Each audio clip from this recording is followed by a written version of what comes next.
One more rule of differentiation. Actually, this is our last rule of differentiation. And section 3.6 is about the chain rule.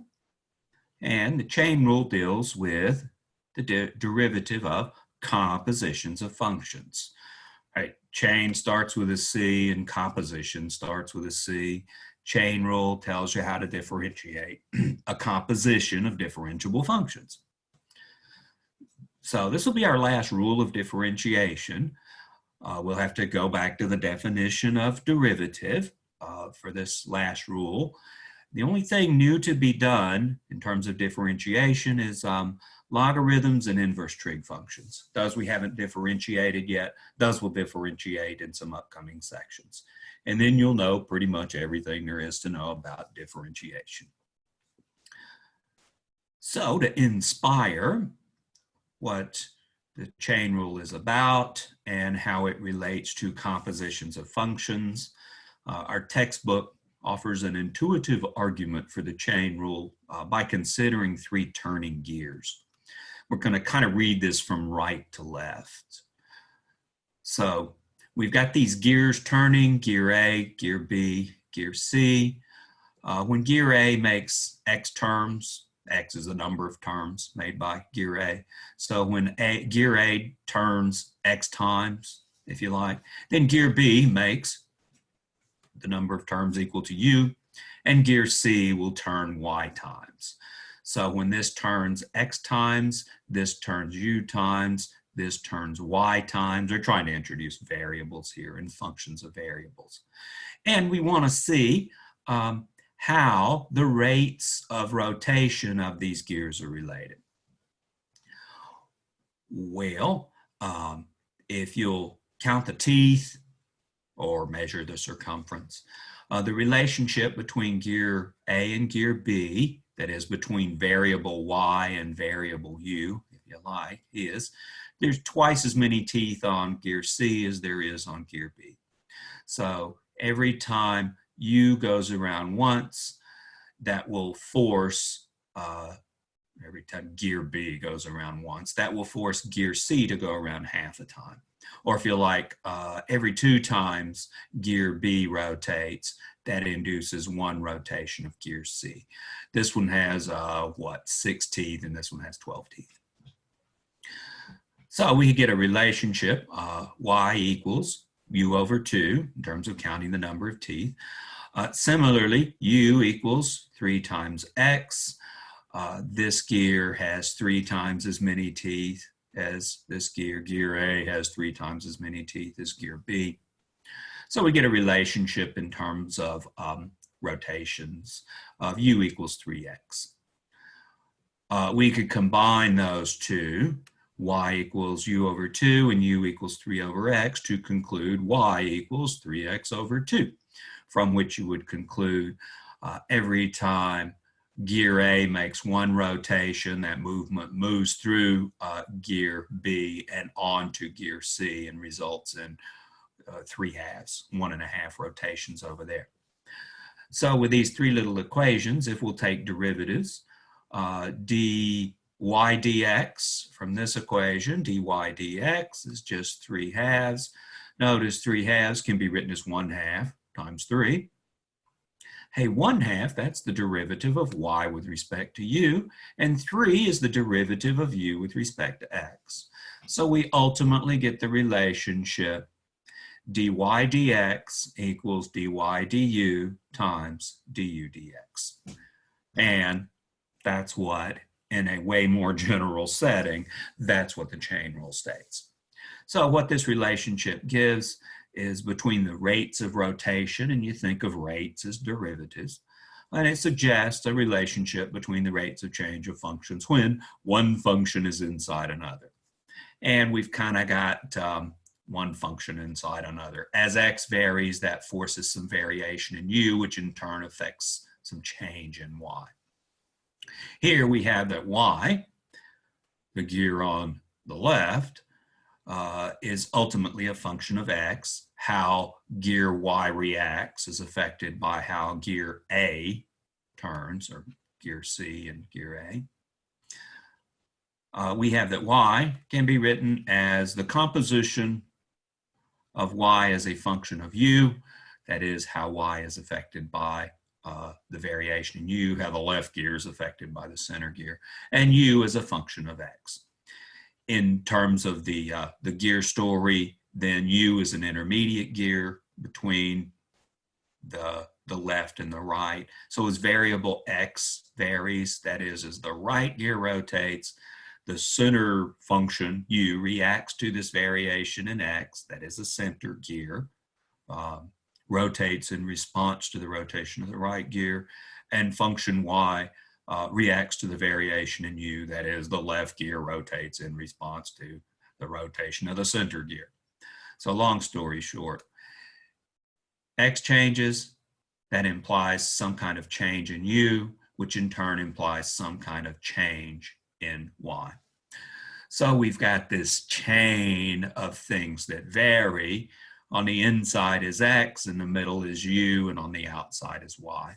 So think of it as read from right to left, and think of x varying. We want to do some derivatives with respect to x ultimately, but the way x affects y goes through kind of a middleman, goes through this u variable, or the gears A, B, and C. So that's awfully informal on their part, but what they've concluded is what we'll have for the chain rule, is a relationship between the derivative of the compositions of functions. What we've got more specifically, so here's some more math stuff, is we've got x as a variable, u is a function of x, and f is a function of u. And that's exactly what we had upstairs. The f function we denoted as y equals f of something or other. So we've already dealt with compositions of continuous functions back in section 2.5. There's a link to that in the notes. We now consider a derivative, thought of as in terms of a rate of change, of a composition f composed with g of x, or f of g of x. As with the gears above, we claim that the rate of change of the composition f composed with g with respect to the input x, it's a function of x, is the rate of change of f with respect to u. We'll let u denote g of x, times the rate of change of u with respect to x. Du dx in terms of differentials, g prime of x in terms of the prime notation of Newton. So what we're getting here is input variable x. It goes through value u, and then value u goes into function f. We're letting u denote the function g of x. So we get x as a function, or x as a variable, determining function g of x, denoted with a u. And then we'll let the u output go into function f, determining the function y equals f of u. Oh yeah, but u equals g of x, so that's f with g of x inside of it. Composition of functions, we had a picture very similar to this when we dealt with continuity of compositions of functions. Here we're talking about all this rate of change stuff and making an analogy with the gears. So in this figure, think of x as the right gear, u, or g of x, is the center gear, and y, or f of u, or f of g, or f composed with g, as the left gear. So this picture is meant to represent the same idea we had with those gears given above. All right, so we're going to state the chain rule. We're going to prove it in a special case. Turns out the proof is going to be somewhat involved. We'll give a formal proof of the whole thing in section 311. But the application, I got good news for you. The application of the chain rule is not so complicated. I'll throw my square brackets at it, and we'll be in business in terms of applying the chain rule to calculate derivatives of compositions of functions. So we're now ready to state the chain rule, which gives a derivative of the composition f composed with g, if you like, f of g of x. We'll give a detailed proof in section 311. I've got a link, click on the link in the online notes to my Analysis 1 notes. It's a senior level class. There's a proof of the chain rule given there as well. For now, let's see if we can figure out what it means, do a special case proof, and then illustrate it a whole bunch. It ain't that hard to use. Okay, story is, in the chain rule, if f of u is a differentiable function at the point u, and u itself is a function of x, say u equals g of x, where g of x is differentiable at x, so we got one inside the other, and differentiable along the way, then the composite function f composed with g of x, or f of g of x, is differentiable at x, and the little prime here means the derivative of the composition equals the derivative of f evaluated at g of x times g prime of x. Put little square brackets around that. You know, that's my doings. You know that was coming. In Leibniz notation, we could rewrite this as, we've got y as a function of x, y equals f of g of x actually, but y is ultimately a function of x, and we're taking the derivative of y with respect to x. And the claim here is it's the derivative of y with respect to u times the derivative of u with respect to x, which is, quite pleasing in appearance and a good way to remember the chain rule. We're saying dy dx equals dy du times du dx. Well, it's just like the dx's cancel, ain't it? Do the dx's cancel? The dx's don't cancel because they're not numbers, and that's not division. That's notation for a derivative. Derivatives are not quotients. They're limits of quotients. They're limits of difference quotients. But derivatives are not quotients. These little horizontal lines here, that doesn't mean divided by. This isn't dy divided by dx. This is a notation Leibniz used to indicate derivatives. Used 3 times in this little equation. It ain't division. Derivatives are not quotients. They're limits of quotients. They're limits of difference quotients again. So I can't say you just cancel the du's. Now that's a good way, though, to remember the form of the chain rule. It looks like you cancel the du's, and it looks like that because derivatives are limits of quotients. So I'm not surprised they behave like quotients, but they're not quotients. It's not cancellation. You know what makes this true? The chain rule makes this true. This is just a statement of the chain rule. So I do like this differential version, the Leibniz version, in terms of the notation for chain rule. It's a little more intuitive. When the rubber hits the road, we won't be very hands on the Y's and the U's and all that stuff. We'll really probably compute more with this kind of idea in mind here. What we've done is, we've got the G function inside the F function. We've differentiated that outer function. We've rewritten the inner function and then multiplied by the derivative of the inner function. I'll read it a bunch like that. So computationally, we'll really deal with this version here. I mean, they're equivalent. This is much more aesthetically pleasing, and it looks a little more reasonable than this stuff here. We'll go through a detailed proof in 3:11.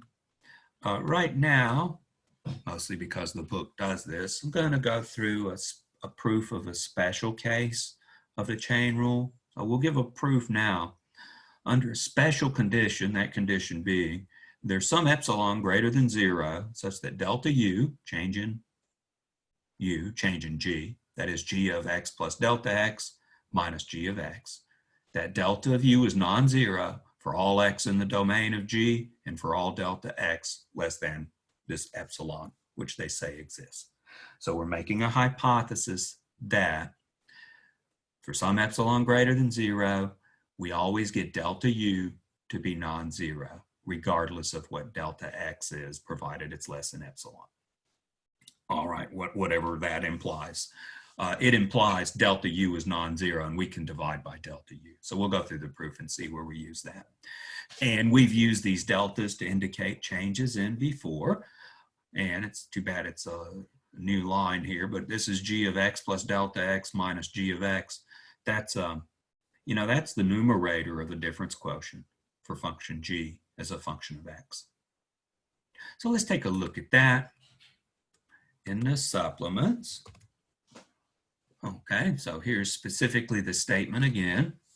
If f of u is differentiable at point u equals g of x, and g is differentiable at x, and here's the extra stuff, there's some epsilon greater than 0 such that delta x, that is g of x plus delta x minus g of x, is non-zero for all x in the domain of g and for all delta x sufficiently small, less than epsilon.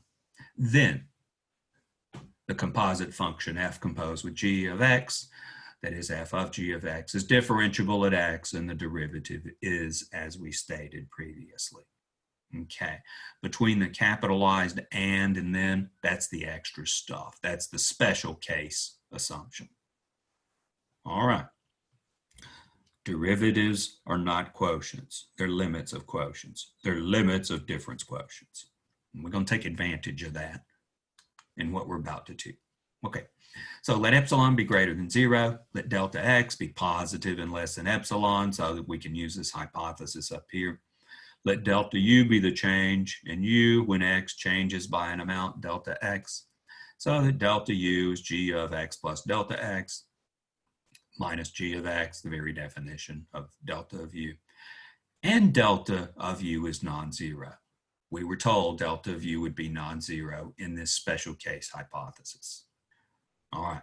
Hey, I said that was the, that's the numerator of a difference quotient for the g function. Okay, I suspect we'll take advantage of that. Y is a function of u, so the change in y that results when x changes by an amount delta x is delta y, f of u plus delta u minus f of u. That's the numerator of a difference quotient for f as a function of u, because it's got u's and delta u's inside of it. Since delta u is non-zero, this is where we're using that hypothesis. Then we can divide by delta u.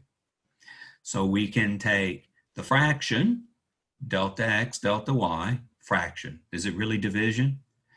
It really is division.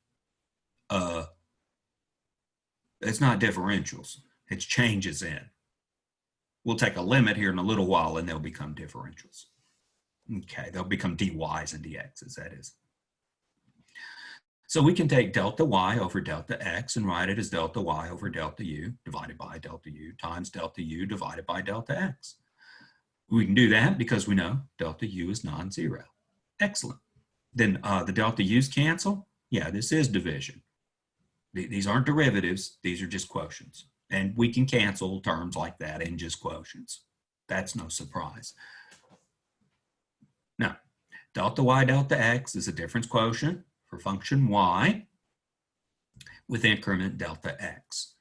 So if we take a limit as delta x approaches 0, that produces the derivative dy dx. This is a limit of a difference quotient. Limits of difference quotients are by definition what derivatives are.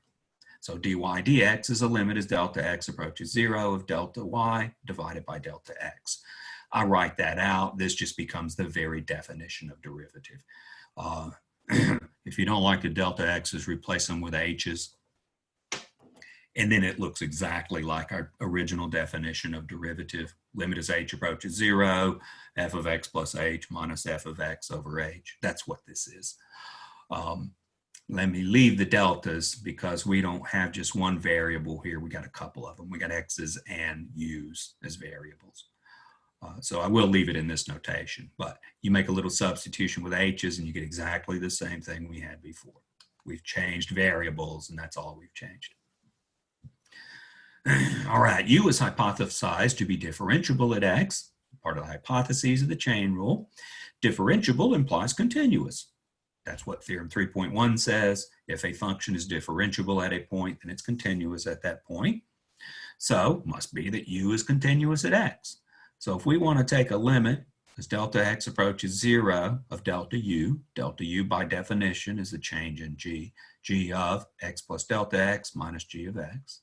So substitute for delta u, this quantity here. Limit as delta x approaches 0. That's a constant, so I don't have to worry about that. We'll have a minus g of x on the right. It's constant with respect to delta x. No delta x is there. There's the delta x. Well, what happens to g of x plus delta x when delta x approaches 0? Can I pass that limit inside that function? Yeah, if it's a continuous function. That's what continuity means. Continuous functions are functions you can pass limits from the inside to the outside. Let's take it from the outside to the inside. We can do it because that's a continuous function.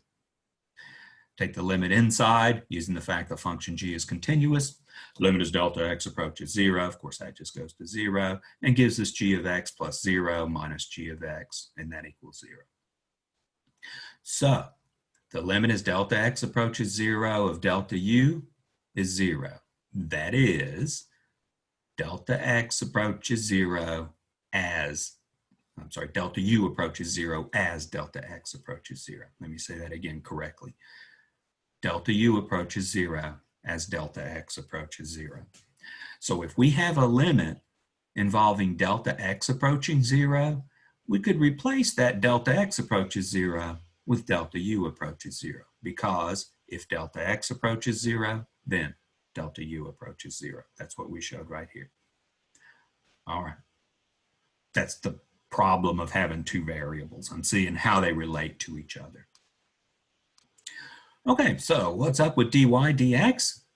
Well, that'd be the limit as delta x approaches 0 of delta y over delta x. It's a limit of the difference quotient. If I had h's in there, you'd recognize it probably more easily, but it's the same as that. Let's rewrite the delta y over delta x, as we saw on the previous slide, as delta y divided by delta u times delta u divided by delta x. We're not dividing by 0. We're taking the limit as delta x approaches 0, so delta x is not 0. Delta u is not 0. That was a special hypothesis, so we're not dividing by 0 in any of this. The limit of a product is the product of the limits, provided each of the constituent limits exist. Okay. Limit as delta x approaches 0 of delta u over delta x. Oh, that's just the derivative of u with respect to x. Provided that exists, it does. That was hypothesis. Over here, we got a little bit of a problem. We got delta u divided by delta y divided by delta u, but we've got delta x approaching 0. If we had delta u approaching 0 instead of delta x, if that was a delta u, we'd be in business, and that would be a derivative we would recognize. Hey, we just showed as delta x approaches 0, delta u approaches 0. So we can take the delta x approaches 0 and replace it with a delta u approaches 0. So that's the only change from this line to this line, is the delta x became a delta u using the argument from the previous slide. And now we're totally in business. Limit as delta u approaches 0 of a difference quotient of y as a function of u. What is the derivative of y with respect to u? That's dy du. Limit as delta x approaches 0 of delta u over delta x. What's a limit as delta x approaches 0 of a difference quotient of u as a function of x, and that's the derivative of u with respect to x. That's du dx. And that's what we were trying to show. Dy dx equals dy du times du dx. Are these quotients? No, no. They're limits of quotients. They're actually limits of these two quotients up here. Up here, we've got division. Down here, we've got derivatives. You've passed from some numbers to some limits. And in so doing, some subtle things have happened. And the notation is suggestive maybe that this is division. It's not. That's not division. That is because here we're just dividing one numerical quantity by the other. This is just notation to indicate that we've got derivatives. It's a useful notation because it reminds you that derivatives are limits of difference quotients. And that's why they use the d's for differences, whereas they use deltas up here. And that's why they write it like a quotient. It's a limit of a quotient, but it's not a quotient. It's a limit of a quotient. We've even seen things involving numbers. A limit of a number may not be a number. We've seen limits that were infinite before, and infinity is not a number. Same thing here. We're taking limits of quotients. We don't get necessarily quotients out. We get limits of quotients. It's a different thing, just like it was when we had limits of numbers that were infinite. Back to the notes. And it's a little more smooth sailing in this section. Now, the textbook describes applying the chain rule as outside-inside, an outside-inside rule. Instead of that, I'm just going to stick with my square brackets and say the following. When we use a chain rule, we'll insert a little arrow indicating that the chain rule sort of spits out a little extra stuff. It spits out the derivative of the inner function. So if we have f composed with g, derivative of, better yet, maybe f of g of x, you differentiate the outer function, you rewrite the inner function, and in a chain rule sort of spits out, I'll put a little arrow, the derivative of the inner function. Or if you like in the differential notation, we get the derivative of the outer function, dy du, and in a chain rule spits out a little du dx. I can maybe put that in square brackets as well. So when we use a chain rule, when you use the chain rule, you're going to indicate that you know so by putting a little arrow in the appropriate place, pointing at some square brackets, pointing at the derivative of the inner function that the chain rule told you to put there. Also, if we have functions inside of functions inside of functions, we'll have to use a chain rule more than once. We'll figure out how many times we have to use a chain rule.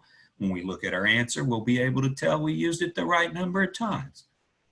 We'll count the little arrows, each one indicating a use of the chain rule. Okay, a little special case. If f of u is u to the n, so we've got some function of x, just the u part, some function of x raised to a power. Then we can differentiate that function, say g of x raised to a power, u equals g of x. The f of x function introduces the exponent, is defined over here. So if we differentiate with respect to x, a function of x to the nth power, you bring the n down, you subtract 1 from the exponent, and the chain rule tells you to put the derivative of the function inside, the function that was raised to a power. Put its derivative over here on the side. It's a chain rule because I put the little arrow. Where n is an integer, yeah, we've made a claim, though we haven't justified it, that this works for any real number with some constraints on the domains of the functions. Preferably, we'll keep it at integers. Maybe rational numbers aren't so bad. Irrational numbers still bug me a little bit when they're exponents, until we've done a thorough job of logs and exponentials. But this little property here is called, by the book, the power chain rule. So when you've got a function raised to a power, bring that exponent down, subtract 1 from the exponent, like you would if it was just a power of x, and then multiply by the derivative of the function inside, in square brackets. Okay, so let's illustrate this left, right, and center with a bunch of examples.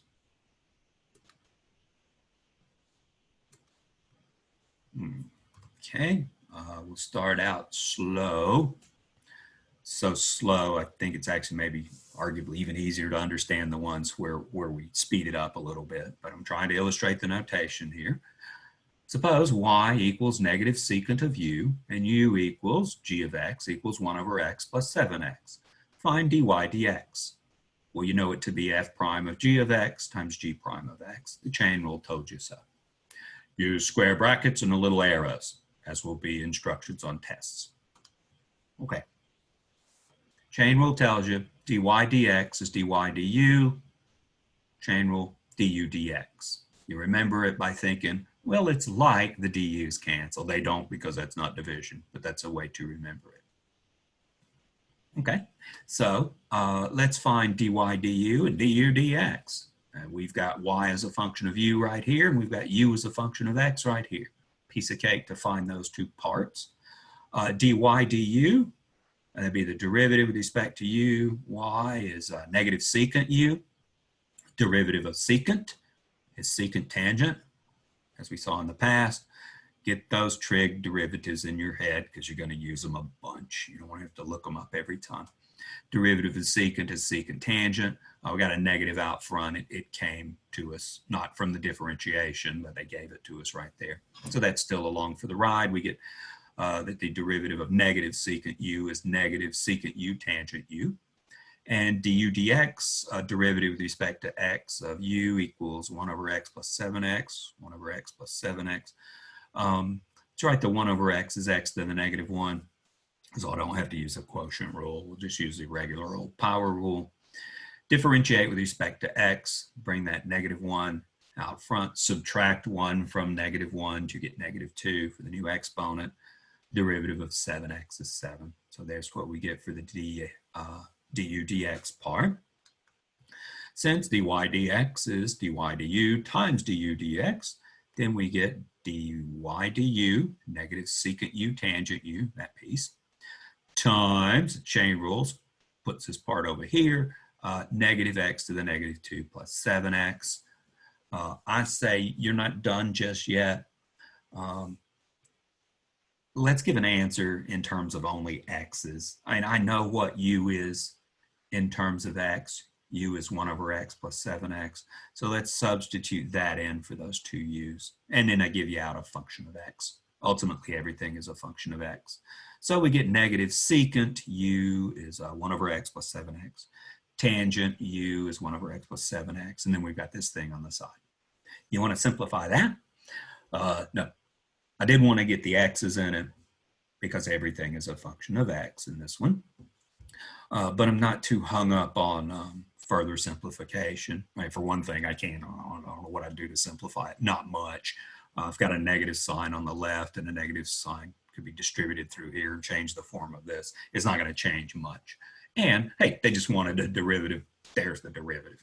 If we had to do something to the derivative, like find out where it's 0, as we'll have to do in the future, then I might want to simplify it now to save work later.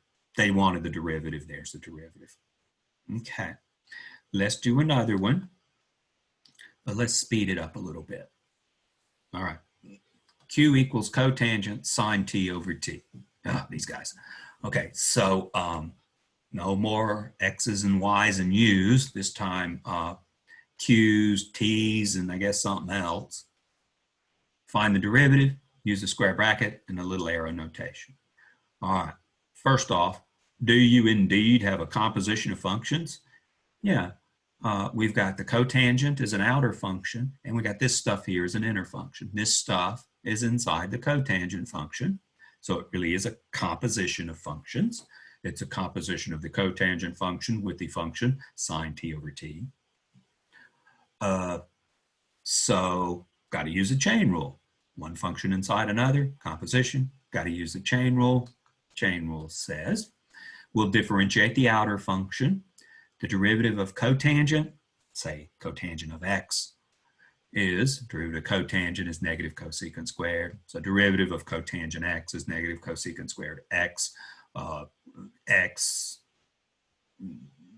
t, whatever, theta. I just want to put a letter there for an argument. Probably not t, because we're using t for something else. So let's use x. We're not using x for anything else in this question, at least.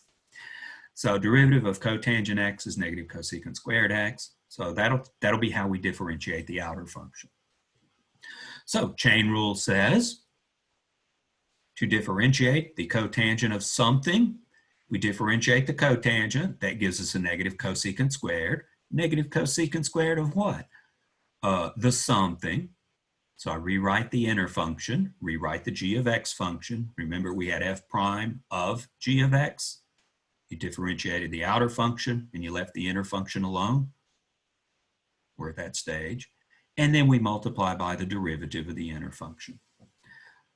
The inner function is a quotient, so yeah, we'll need the derivative, typo there, we'll need the derivative quotient rule as well, because we've got a quotient inside. I can rewrite it as a product, I suppose. Derivative of sine t over t would be the derivative of the numerator. Derivative of sine is cosine times the denominator, minus the numerator times the derivative of the denominator. Derivative of t is 1, differentiating with respect to t. Differentiating with respect to t, divided by the denominator squared. Can you simplify? Yeah, sure. Let's leave it as is, though, because I can see where everything came from. We used a quotient rule here to differentiate this quotient. We use the chain rule here because I see the little arrow because we had this function inside that function. We've played the game before when we had products and quotients where I said, do you see all of the functions you started with? And do you see their derivatives? Well, let's try that on for size. Do you see all of these functions down below in the derivative? The sine function, there it is. There's a t function. There's a sine function again, and there's a t function again. See the cotangent function? You know, being on the outside in a composition, it got differentiated away. So we've lost the cotangent function. It was differentiated away. We've kept the other functions in some form or another. We've kept the sine of t and the t functions. Like I said, here's sine. Well, here's sine t, and here's t. Here's sine t again, and there's the t again. Arguably, there it is a couple more times. But we lost the cotangent function. Do you see the derivatives of all these functions? Do you see the derivative of cotangent? Oh yeah, there it is, negative cosecant squared of some stuff. How about the derivative of sine? Yeah, that'll have to be there. It's in a quotient. There it is, when we did the derivative of the numerator. You see the derivative of t? Yeah, there it is, in the appropriate location when we did a quotient rule. So when you have these compositions, you may not see all of the functions again. You'll see all of them but the outermost one. The outermost one is differentiated away. But you will see the derivatives of all of those functions somewhere down here. Can't tell you exactly where because we could have products and quotients and compositions all over the place up top. But I guarantee you, the derivatives of all of the constituent functions will appear down here somewhere. And with the exception of the outermost function, all these functions themselves will appear somewhere down here as well. Outermost function is differentiated away. All right, let's do another one. Here, this uses the power rule. We've got some stuff raised to a power. So we've got some more stuff raised to a power. And actually, we've got something else. We got several layers of functions, several levels of functions. So find dy dt using the appropriate notation. I say we got 4 levels of functions. Okay, when we had 2 levels of functions, we use a chain rule once. Here we got 4 levels of functions. I predict we're going to use a chain rule 3 times. You got 100 layers of functions, God help you. You'll use a chain rule 99 times. It's 1 less than the number of layers of functions. Okay, so I say the 7t function is like the innermost function. Is the last one we'll differentiate. 7t is inside the cosine function. Yeah, and then the cosine function is being squared. So first level, 7t innermost. It's inside a cosine function, which in turn is inside a squaring function, maybe squaring plus 1, and maybe include the plus 1 in that, which in turn is being cubed. So there's 4 layers of functions. Innermost is 7t. Next is the cosine function. Next is the squaring function, plus 1. Next is the cubing function, times 1/6. I got these constants floating around to compensate for as well. But I claim there's 4 levels of functions. I predict we will see all but the outermost function again. The cubing function is the outermost function. We won't see something cubed, I don't think, in what follows. It'll be differentiated away. We'll see 3 times something squared, unless we simplify, and then we might lose track of that, but it'll be there somewhere. We'll see this stuff again, the 1 plus cosine squared 7t. We'll see that again by the chain rule. We'll see the derivative of all these things. Right there, we're squaring. We'll see a 2 times something to the 1 power, the derivative of the squaring function. Cosine, derivative of cosine is negative sine. We'll see a negative sine function in there. 7t, derivative of 7t with respect to t is 7. We'll see a 7 in there as well. So I predict we're going to see the derivatives of all of these things again, and we'll see these functions themselves, all of them again, except for the cubing function, except for the outermost function. All right, so it's very mechanical work, outside in. the book says. I think that's how they say it. You differentiate the outermost functions first. So to differentiate y with respect to t, we differentiate this thing here. Okay, looking at this, maybe we bring the 1/6 out front, so I don't have to sweat over it. I see some stuff cubed. That's the outermost function in the composition. So bring the 3 down, rewrite the stuff inside, and subtract 1 from the exponent, getting a 2. We had 1 plus cosine squared 7t, quantity cubed. Bring the 3 out front, we get 3 times 1 plus cosine squared 7t, quantity squared. Brought the exponent down, subtracted 1 from the exponent. Rewrote the stuff inside. I told you were going to see this again. Chain rule says, now you need to multiply by the derivative of the stuff that was being cubed, the 1 plus cosine squared 7t. Derivative of 1 is 0. Now we need to differentiate cosine squared 7t. Well, outermost, this is a little problem with the notation for raising trig functions to powers. It's the cosine of 7t. It's that thing that's squared. So we'll bring the 2 out front. 2 times cosine 7t to the 1, subtract 1 from the exponent. And now you need to multiply by the derivative of that stuff that was squared, cosine 7t. Chain rule. Derivative of cosine is negative sine. Negative sine of what? The stuff inside times the derivative of the stuff inside. So I need yet another chain rule here. We had 4 levels of functions. I predicted 3 uses of the chain rule. 1, 2, 3. I can see it because I can spot the little arrows. Let's see, we got what? 4 sets of square brackets here. Yeah, we differentiated 4 layers of functions. To differentiate the outermost one, I didn't need the chain rule, but from there on inward, I needed the chain rule. So 4 layers of square brackets. The number of square brackets is balanced left and right. And 3 uses of the chain rule because we had 4 layers of functions. Function, inside function, inside function, inside function, 4 of them. And you want to clean it up, yeah, I guess. Here's a 2 and a 3 that'll cancel with a 6. We can bring the 7, maybe the negative 7 out front and write it like this. There's one way to rewrite it. So I'll just leave it at that. I actually kind of like the previous version of it. It tells me where everything came from. So you should be able to deal with multiple iterations of the chain rule of having functions inside functions, inside functions, inside functions, inside functions. Of course, it becomes horribly unwieldy if we go many more levels than what we have in this one.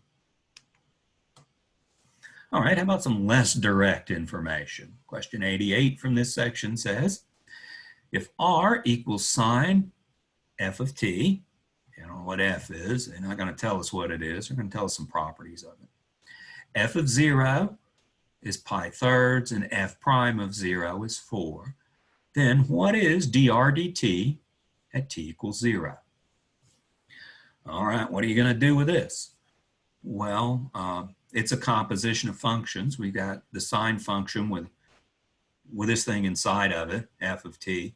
I guess f is differentiable at 0, as he told us this information over here. So we've got a composition of functions, definitely a chain rule question. They want to know about dr dt. Let's find dr dt. dr dt is the derivative with respect to t. R is this composition, sine f of t. That's why it's in the chain rule section. We'll differentiate the outer function. Derivative of sine is cosine. We'll rewrite the inner function f of t, and then we'll multiply by the derivative of that inner function. The derivative of f of t is f prime of t. So there's dr dt. They want us to see what its value is when t equals 0. So when t equals 0, we'll take dr dt. I think we've seen this symbol before, evaluate it at t equals 0. So that's just how the vertical line is read. We'll see more of it in the future as well, in chapter 5.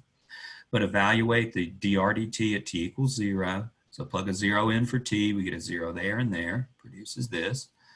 Well, that's why they gave us f of 0. F of 0 is pi thirds, so we get cosine pi thirds. F prime of 0 is 4, so we get a 4 over there. Cosine pi thirds times 4. Cosine of pi thirds is a half. That's 4. The value is 2. So it was actually a fairly easy question, a little less mechanical and a little more mysterious because they didn't tell you what the inner function is. They told you a handful of properties of it, and it turned out to be exactly the properties you needed. But still, composition of functions, then it's a chain rule. All right, let's do another one. Harking back to our knowledge of derivatives as slopes of tangent lines, they ask us to find the equation of the line tangent to y equals square root of x squared minus x plus 7 at x equals 2. Equation of the line, okay, so we'll need the slope. That'll be the derivative evaluated at 2, and we'll need a point. When you got an x value, you can find the corresponding y value. We'll have a point and a slope. We'll use the point slope formula. The slope of the line is the derivative dy dx evaluated at x equals 2. The only question would be, why is this in the chain rule section? Because you've got a composition of functions. You've got the x squared minus x plus 7 function inside the square root function. So dy dx, derivative with respect to x of this is, actually let's take that square root and write it as an exponent of a half. You know how to differentiate when you have rational exponents. We'll bring the 1/2 down front. We'll subtract 1 from the exponent. 1/2 minus 1 is -1/2. We didn't change the sign from a half to a -1/2. We subtracted 1, as you do when you differentiate, to get -1/2. We rewrote the inner function. Chain rule says multiply by the derivative of the inner function. The derivative of x squared minus x plus 7 is 2x minus 1. Square brackets, chain rule, put it there. You want to simplify? Yeah, because we're going to have to do something with the derivative. So we get, let's see, it doesn't simplify much. Doesn't simplify at all, I guess. We get 2x minus 1 in the numerator, the 2 in the denominator. Let's take that to the -1/2 power and write it as a 1 over a square root in the denominator.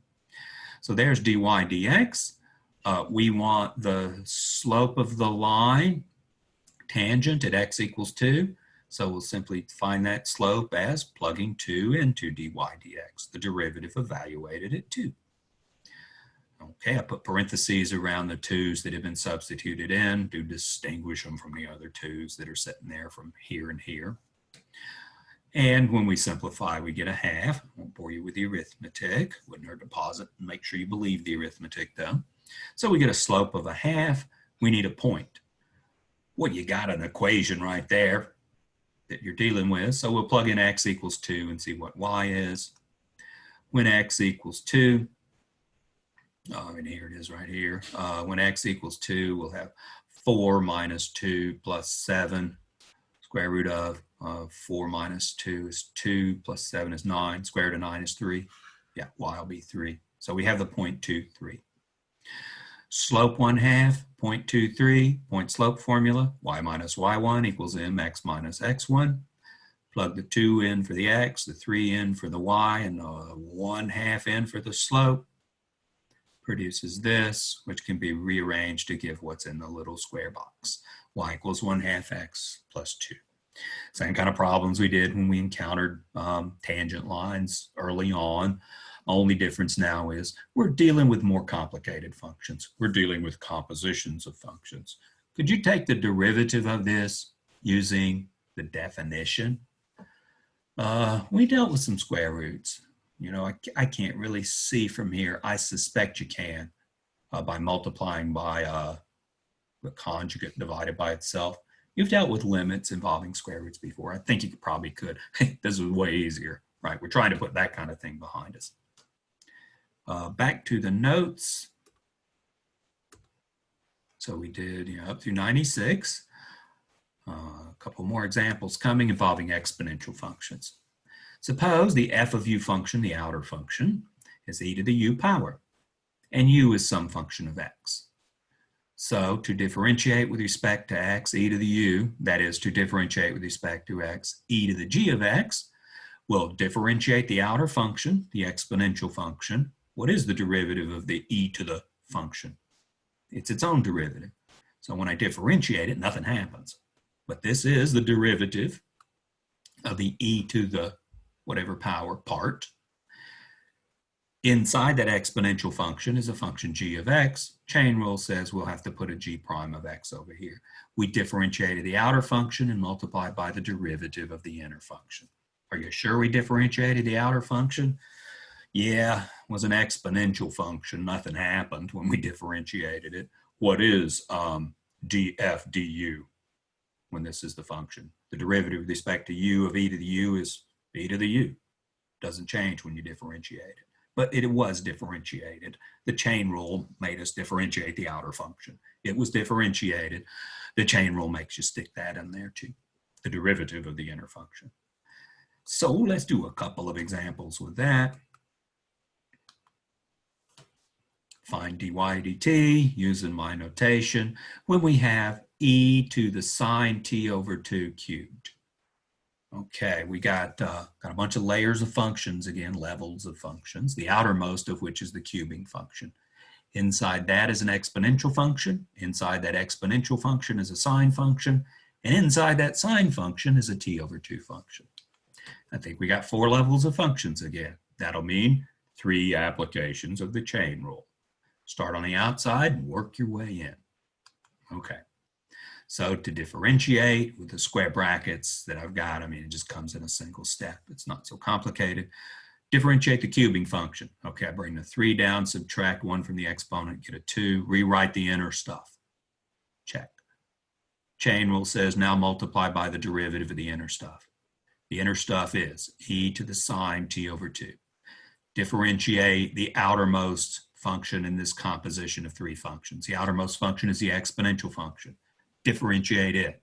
Okay, nothing happens. Rewrite the inner function, sine t over 2.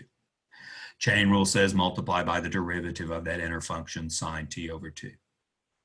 That's a composition of 2 functions, the outermost of which is sine. Differentiate the sine function. Becomes a cosine. Rewrite the inner function, t over 2. Chain rule says multiply by the derivative of t over 2, which is 1/2, and there you go. So we used the chain rule 3 times because we had 4 layers of functions. We differentiated the outermost function first, then we differentiated the next function in, the exponential function. That took the chain rule. That's what happened right here. Then we differentiated the next function in, that was a sine function. Chain rule forced us to do that. There that step is. And then we differentiated the innermost function, the t over 2, right there. So we're all the way inside and we're done differentiating. If you like, you can rewrite it in a different way. I'm kind of happy with this. I really see what came from where with the square brackets and the arrows. So it's functions inside functions. The only new thing with this one was it had an exponential function in it. Okay, number 104 from this section. Actually a quick problem, kind of a subtle problem that says, a particle moves along the x-axis with velocity dx dt equals f of x. Show that the particle's acceleration is f of x times f prime of x. Okay, you see any chain rule stuff here?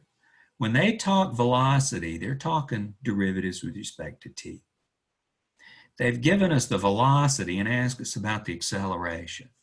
The velocity is f of x, but x's position is a function of time. X is a function of time. So there's your composition. We've got the f function as a function of x, and x itself is a function of t. And we want to take derivatives with respect to t when we're talking velocities and accelerations. All right, so I claim it really is a chain rule question. The acceleration is the derivative of velocity with respect to time. So acceleration is a derivative with respect to time of the velocity, dx dt. It's the second derivative of x with respect to t. You know what x is? No clue. They didn't tell us what x is. It's a function of time. They told us some other stuff. Actually, they told us what dx dt is. Well, you lucky kids, dx dt, that's f of x. So we want the derivative with respect to t of f of x, where x is a function of t. So we've got functions inside functions. We've got the outermost function of f. It'll get differentiated first. And we got the inner function x as a function of time, as a function of t. Well, that calls for the chain rule. So we'll differentiate the outer function, differentiate with respect to x, f of x, and multiply by the derivative of the inner function, dx dt. So here's where we've used Leibniz differential notation with the d's, the little d's, as opposed to going straight for it with a more Newtonian notation in my square brackets. It's really because I don't know what f of x is. They didn't tell me much about these functions. So I'm kind of stuck with dealing with these things more symbolically. And so let's see, if we want the derivative with respect to x of f of x, what's that?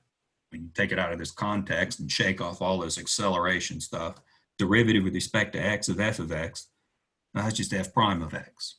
That's just f prime of x. Derivative of x with respect to t. You know anything about it? Yeah, they told us it equals f of x. So we could substitute the dx dt with f of x. Let's write them in the opposite order because that's what we were trying to show. So it turns out this one, melts in your mouth, not in your hands like M&Ms. It actually wasn't that complicated. It's a little more subtle and a little more abstract almost. We never found out what f of x was or what x was as a function of time, but we showed what they wanted us to show. They gave us enough information to do that, and it was legitimately a chain rule question because we have one function x of t inside another function f of x. So back to the notes for one last rather lengthy example. Okay, you know a lot about differentiation. The only thing that other folks know about differentiation that you don't know is how to differentiate logs and inverse trig functions. And we'll take care of that here in chapter 3. So you're about to know as much about differentiation as anybody. What we'll do in the remainder of the course, in part, is use derivatives to learn how to graph. When we're done with that, you'll be as good at graphing as anyone else is as well. You need calculus to get really good, clean graphs. But for right now, let's take all these differentiation rules you know within reason and work one giant problem with the square bracket notation. So we did this at the end of one of the previous sections. Let me rotate my view and let's go to the next page where we're going to differentiate. I got to be careful when I make these things up because they can get horribly out of hand. If we were face to face and I had a whiteboard, I could just cover it with chain rules, product rules, and quotient rules. But to get it fitted on a sheet of paper, let's consider the derivative of this thing here. And this is more complicated, I think, than anything the book actually gives you. But you're good to go. The book doesn't have the square bracket notation that you have. So the question is, differentiate this thing. Looks like a quotient. In the numerator, we've got a function raised to the 5th power. There's a composition of functions in the numerator. In the denominator, we've got a product. Actually, this first part of that product is itself a composition of functions. The tangent function is inside the raising to the 4th power function. Here we've got a composition of functions. The exponential function has inside of it the 3 times function, the 3x function. Okay, so what did we count? Composition 1, composition 2, composition 3. So we got 3 compositions of functions. We'll have to use a chain rule 3 times. This is different from the levels of functions. These aren't functions inside functions inside functions. Here we've got this function inside the 5th power function. That'll be a chain rule. Here we've got the tangent function inside the 4th power function. That's just 2 functions. That'll be a chain rule. Here we've got the 3x function inside the exponential function. So those 3 times we'll have to use a chain rule. Fortunately, we don't have more than one function inside another. There's not multiple levels of functions. But these compositions are big picture in a quotient, numerator and denominator, and in the denominator there's a product. So we will need quotient rule, product rule, and a chain rule 3 times. Okay, so let's do it. All right, and I tried to color code this one as well. We want to differentiate this quotient. Let's see if I can make it bigger and yeah, still have it fit. Differentiate this quotient. Okay. Viewing it as a quotient, we'll apply the quotient rule. And we'll need the derivative of the numerator, right there, times the denominator, right there, minus the numerator, times the derivative of the denominator over the denominator squared, because that's the quotient rule. Okay, I didn't differentiate anything yet. Right, the d's are still there. These mean take the derivative of the stuff inside the square brackets. Nothing has been differentiated. For clerical reasons, let's break that up over this negative sign. I'm trying to make it fit on the page properly. I wish I didn't have to do this, but let's break it up over this negative sign. So we'll have the first part over the denominator minus the second part over the denominator. Let me break it up because I'm going to have to split it over 2 lines to see the whole thing. All right, so now let's get to taking derivatives, and this will give us the answer as we'll leave it. We need to differentiate this piece of cake. It's a composition of 2 functions. The outermost function is the raising to the 5th power. Bring that 5 out front, subtract 1 from the exponent, multiply by the derivative of the stuff inside. Leave the inside stuff alone, multiply by the derivative of the stuff inside.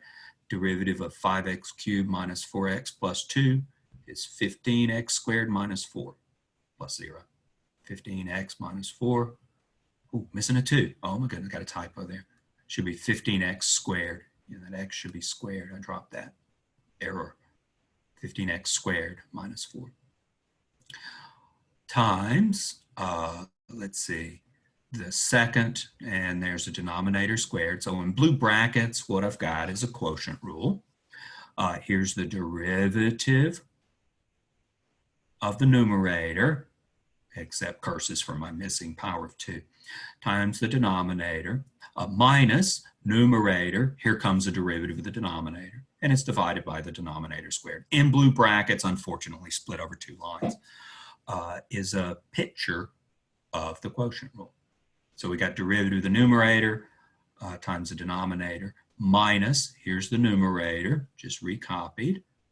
Now, in blue brackets, first blue bracket here, last one on the far right, we need the derivative of the denominator.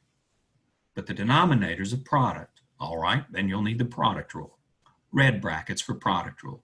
We'll need the derivative of the first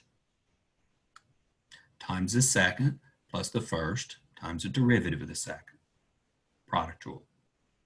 Focusing on the denominator at this stage. How do you differentiate tangent to the 4th of x? Well, that's a raising to the 4th power function on the outside, so it'll get differentiated first with a tangent inside it. So we'll bring the 4 down front, rewrite the tangent, subtract 1 from the 4 to get a 3. Composition of functions.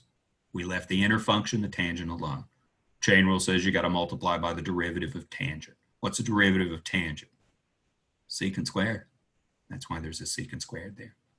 So right here is the derivative of tangent to the 4th of x. 4 tangent cubed x, chain rule, secant squared x.